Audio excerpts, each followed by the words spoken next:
Hey everyone, what's up? So I just wanted to quickly add a little intro here. So I'd mentioned in my previous video that I'd be able to do an interview with Mr. Korman, and it was a huge moment for me, considering that he's one of my favorite authors, he's such a big author, and it's a milestone for this channel. So as you know, you clicked on this video and you know that I got the interview. This is what you're here to see, but I just wanted to quickly add, I'm so grateful for everybody who watched my video, subscribed, and even just gave me a platform to make this possible. So without further ado, I hope you enjoy the interview, and let's get to it.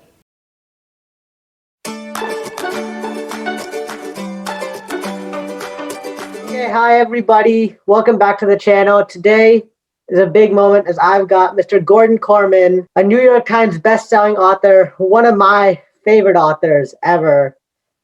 Hi, Mr. Korman, how are you? Doing great. Thanks for having me. Thank you so much for coming on. Again, like I've said, you're one of my favorite authors. I just read Unplugged, your newest book.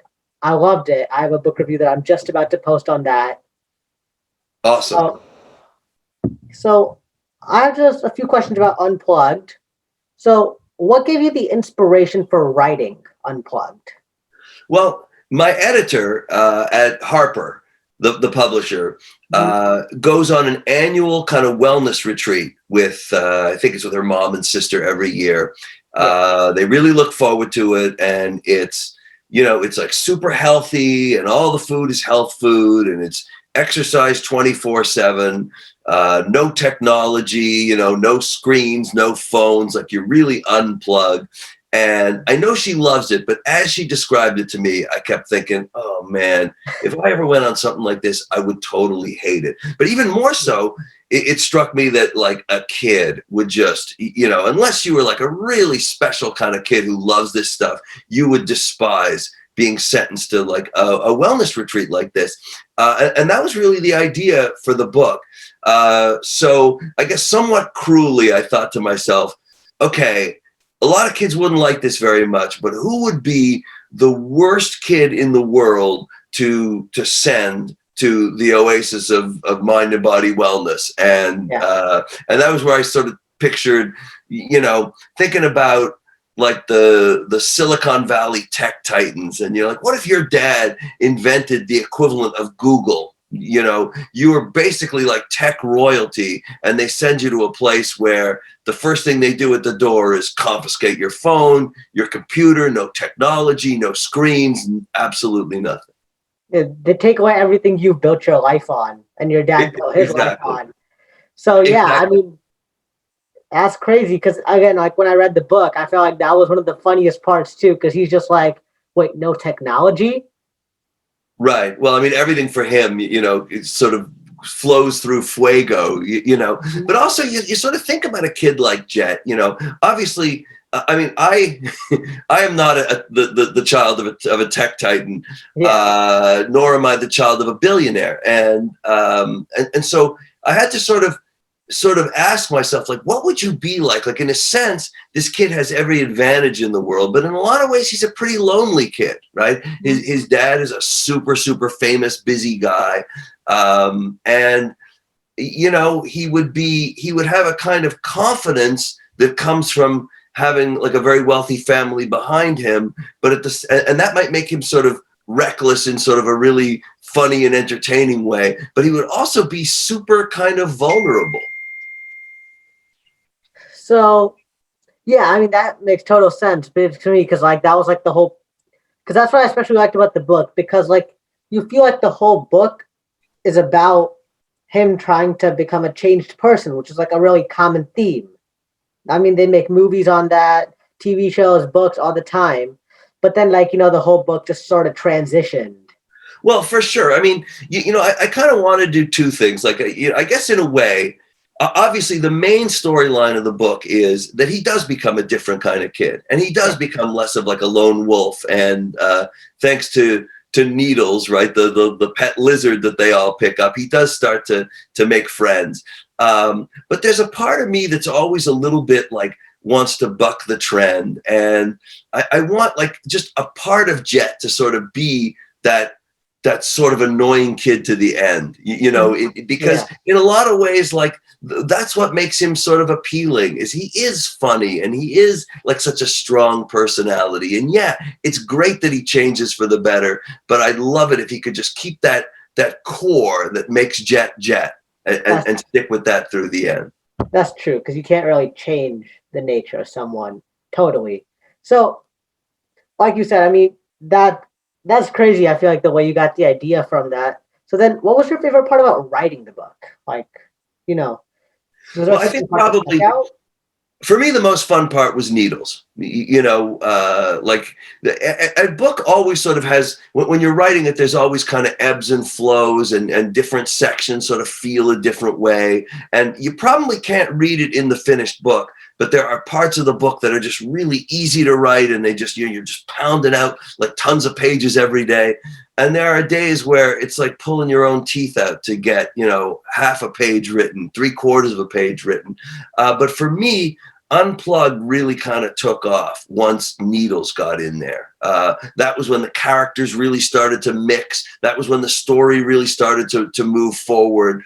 Those were definitely the best parts of writing Unplugged.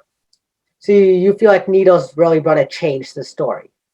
It definitely was the kind of the segue from like the introduction of, the rest of it is sort of setting up the oasis, setting up the situation, who the characters are. And then once they found Needles, that was sort of what drove the story into that next level.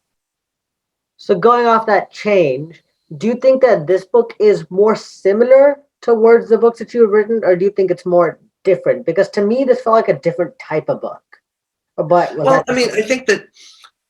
I have done a lot of books where the story is told by different narrators, right? So that's pretty familiar format wise. I mean, Restart's like that, and Unteachables is like that. Super Gifted, Ungifted. I've been writing that way for a pretty long time.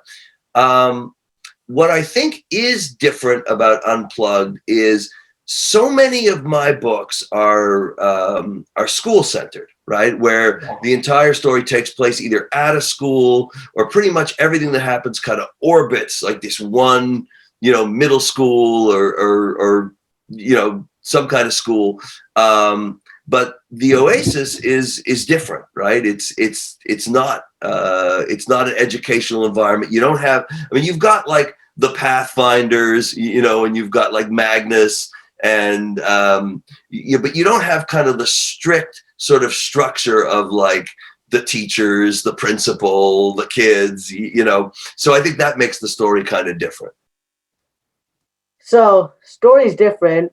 So like you said, you wrote like, I think I read it was like 95-ish, about 95 books. Yeah, over 95. Unplugged is my 97th book. 97. So you're like, you're about to 100. I'm getting close to 100. Yeah. So would you say, so personally, do you have like a favorite book that you've written? I don't.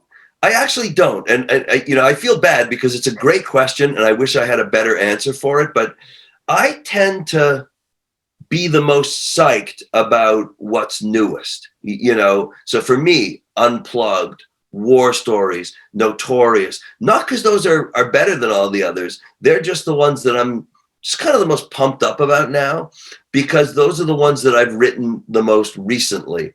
But I wouldn't say that they're favorites in terms of like, oh, I like that better than Restart, or, oh, I like that better than, for me, I've been writing so long, like something that I wrote when I was, in high school or in college. I really do like them all the same. I just get the most excited about the newer stuff. You don't just have like one, like, you sure you don't have like one, which you're just, it's like sticks out to you. Like when you like think over that story, you're like, wow, I think that's like one of my better stories. Not the way you put it, like that's one of my better stories. I can tell you, for example, that my book Restart is my bestseller, right? It's past like, the original Swindle and my 39 Clues stuff.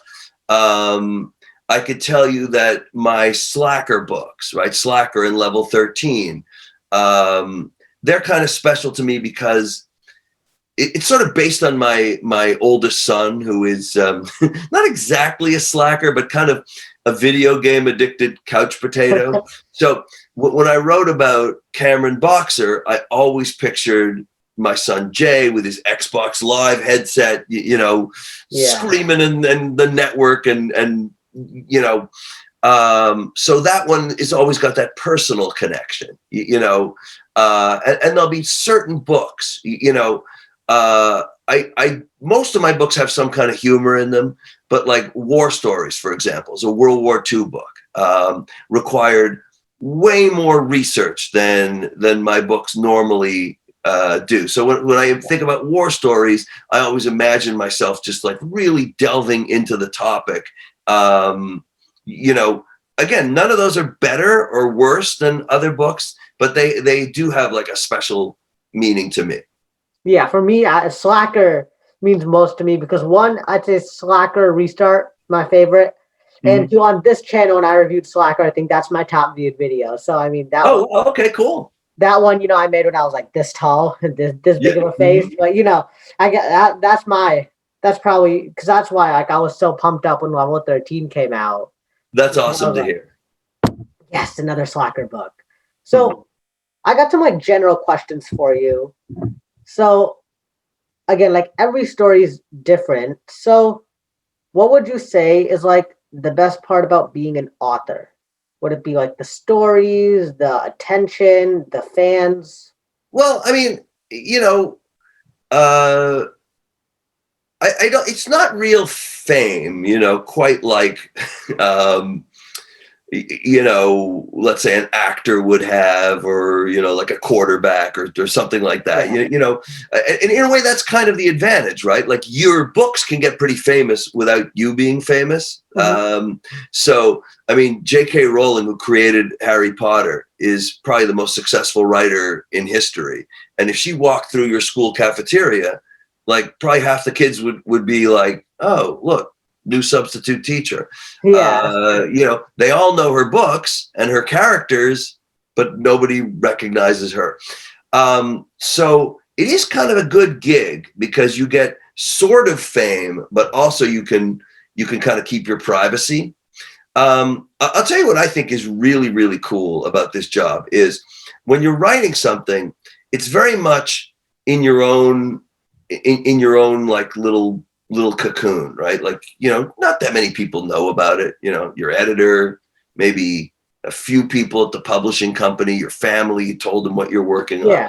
And yet, months later, hundreds of thousands or even millions of people are going to read what you've written. So it sort of starts out so small and eventually gets, so wide. And that is a very cool feeling.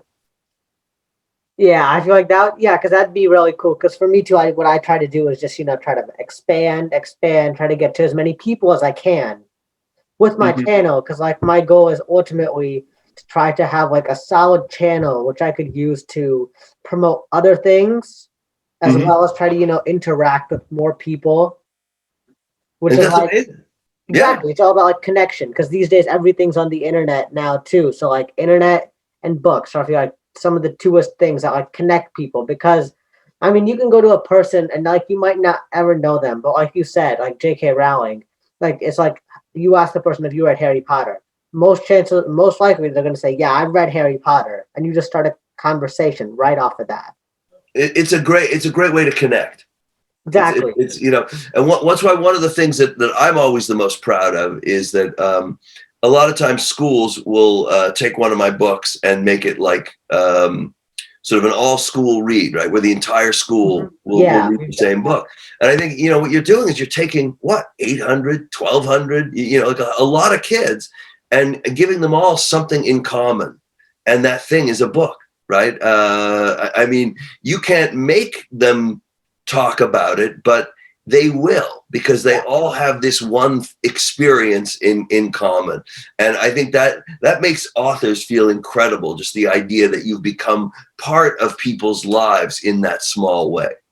That's happened to me for sure, because Restart, they've done that with my school. I'm not completely sure. I'm trying to think whether it was like whether it was like a must read, but it was like a recommended read because it's like a lot of recommended reads. And that book was like the one which like so many people read because it seemed a lot more interesting than the other one. Next thing you know, like I feel like everybody, so many people have read that book. Like every single time I'd ever go to like a library, it's like top picks to read. There's always Restart.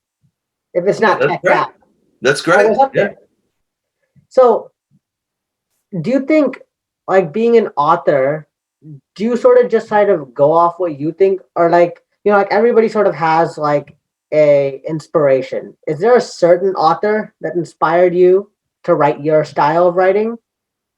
I don't know. I mean, I think that, I think a lot of us start off by copying people, and then but you do enough copying and eventually you develop your own style, and it's pretty unique to you.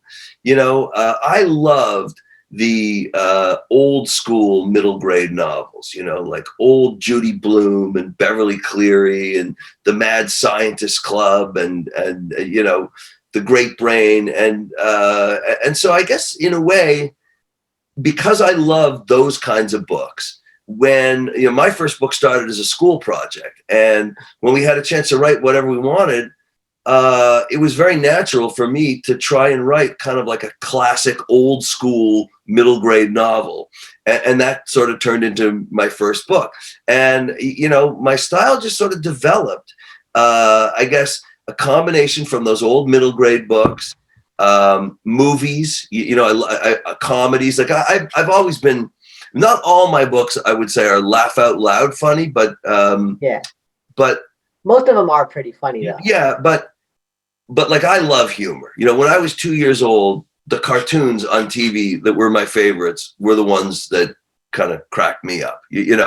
So it was really a combination of that, kind of these books and old movies, and then just the experience of what I was writing and the things that I was trying. That's where my style developed.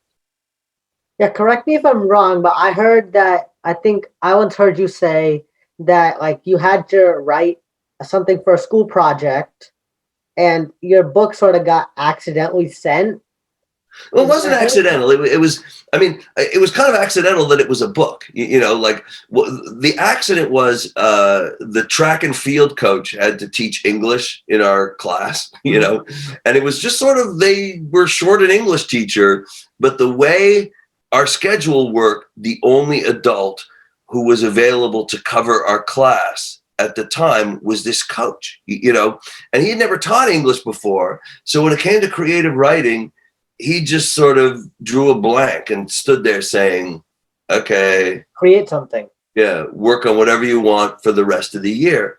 And so from February to June, we had a class period every single day to write one story. And that was really how my first book got written.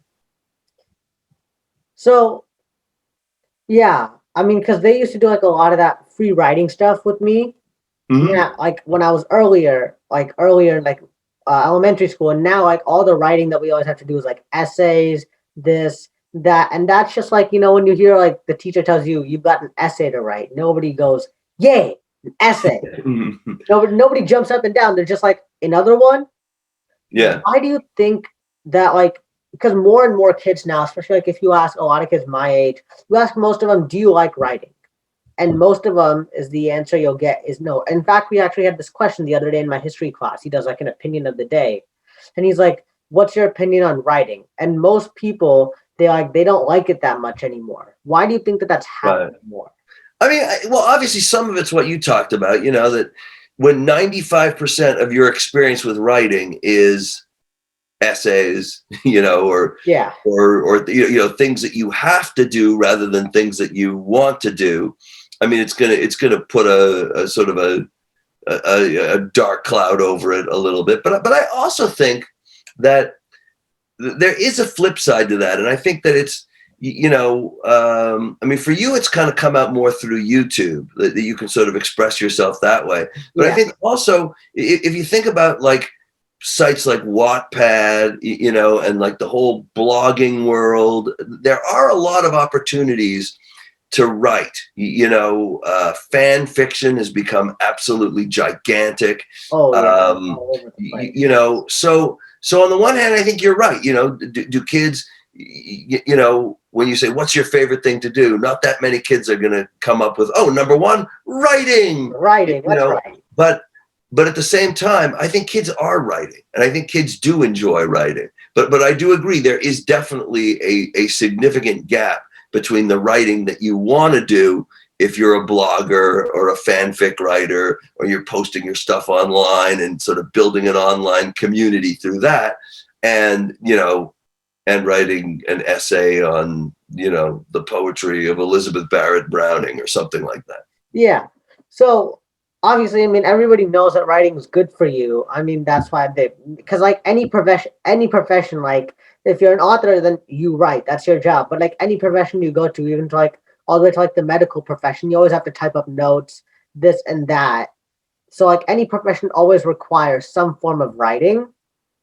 So what would you think, in your opinion, is like the best benefit that you get out of just writing? What do you think that it teaches you? Well, I mean, it depends on the kind of writing that you're doing. For me, like I just love story. And I'm not sure where maybe I was just always meant to be that, but I'm also an only child. So when I was growing up, like I got bored a lot because unless I had a friend over, I was it kid wise in our house. And the way I kept myself entertained was by making stuff up, really being creative. So fast forward all these years, I'm 57 years old now. What's my job? I make stuff up for a living. I mean, obviously it was a little bit fluky lucky that my books got published like when I was so young, and the fact that I've been at this for so long. But it's just been an incredibly fortunate and amazing ride for me. Do you exactly? I mean, I'm trying to remember, which book do you feel like was like your big break? Because like everybody usually, if you notice, like if you now look in the YouTube world, everybody had like a lot of the big YouTubers, like millions and millions of subscribers. They had that one video that kind of reached them out. I mean, different like artists have like one song that puts them out. What would you say was that one book that put you out there? I mean, for me, it was a lot of, I don't think I had, I mean, because I have like my first book came out in 1978. So it's like 43 years since my first book was published. I know that, for example, like obviously my first book was a big break because that's what got me started. I'm originally from Canada, and it took me quite a while to sort of break into the United States as a writer. And I would say that what really broke me into the United States was when I was writing. I did these adventure series, like in the very early 2000s, Island, Everest. And those were kind of like a breakout for me. Swindle was another sort of breakout for me. Restart has been really big, but there is not just that one kind of gigantic thing that sort of put me on the map. It's like the collection of books. Yeah, because for me, I think Swindle was the book that definitely, that's the book that got me reading your writing, because I read one and I found out, I was like, oh, there's another. And I read that, I was like, oh, there's another and another. Because there were so many books in the series. And then off of that, because, you'd go to like my elementary school library, and you got like you got to look for the little K. So when we found all the Swindle books, and I finished those, I was like, oh, here's another one. Kind of kept reading them up. And that's how I think I slowly got into your writing. So I feel like all of the fans of your books probably had a different book, I'd say. Nice. Yeah. I mean, and the other one also was 39 Clues, right? That was sort of a series that sort of found a really, really wide audience, because that was also big just because we were different authors writing the same series. So, for example, I wrote book 2, and book 1 was written by Rick Riordan, right? And so all like the Percy Jackson fans were kind of driven over to 39 Clues because of his fans. And then my fans got added to that. And then, you know, different authors would sort of add their own fan base. So we're all kind of able to expand what we were doing through that. I always wondered, where did that idea come from? Like, was that like a group? Like, how did they like reach out to each other? Hey, do you want to write this book? Do you want to write that book? It was actually the publishing company, right? Like the original idea for 39 Clues came from Scholastic, and they just sort of hired us as almost like the team to execute their plan, right? So, you know, Rick was first, and then it was me and Peter Larangis and Jude Watson, and then as it went on, they brought in more and more authors. Yeah, because that's what confused me about them. Because like when I'd read them, I think I'd read like the first 10, I think, and I was like Rick Riordan. The next one was like Gordon Korman. Next one I read, I was like, wait, why does the authors keep changing? Then I found out, I was like, oh, so they got a different author for each one. But I think that's cool, because I feel like when you have a series like that where there's like so many things that you can do with it, then I feel like each author is able to add a little bit of their own style, which adds a little bit more to the story. It was a lot of fun, you know, and even though we were all writing in the same series about the same characters, they never tried to restrict us from being ourselves. You know, we all were allowed to sort of use our own kind of personal style doing 39 Clues. It really was a blast. So I've got a couple more questions. So what would like the piece of advice for you to have would you give to anybody who's trying to write a book? Because I once, like, you know, I started writing this book because I'm two biggest things for me are sports and superheroes. I'm like huge Marvel guy. Look at all those movies, like first day they come out. So I was writing this like superhero type book, you know, this like teenager and then, you know, I was having a lot of fun with it. And then I just kind of like with school kind of fizzled out because it's hard. What would you say is like, what's your piece of advice for anyone who's trying to write a book or in the process? Well, for something like that, what I would really sort of recommend is planning. You know, so I mean, what I always say when I'm like speaking at schools is like I have millions of ideas, right? Because an idea can be anything, but I don't have that many stories, right? And the difference, obviously, is an idea can be anything, and a story has a beginning, middle, and end. You know, and so it's weird because sometimes you'll have this idea. It's like, this is the greatest idea ever. When you try to flesh it out into a story, it's just not there, you know? And yet sometimes you take a more, I don't know, like mediocre sounding idea, but when you make it into a story, it just, boom, it just comes alive. Everything falls into place.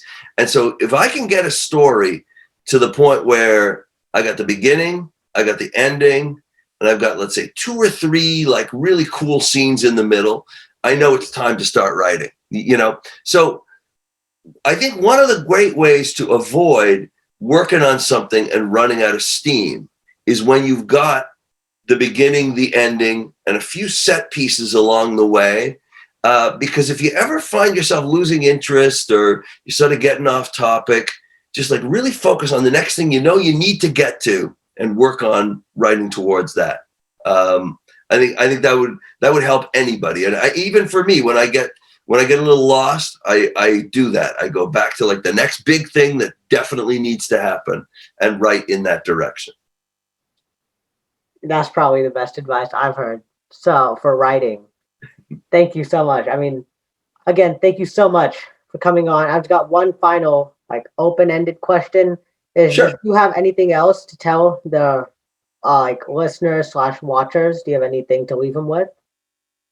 Sure. Well, I can tell you what my next book is going to be. Let me see if wait.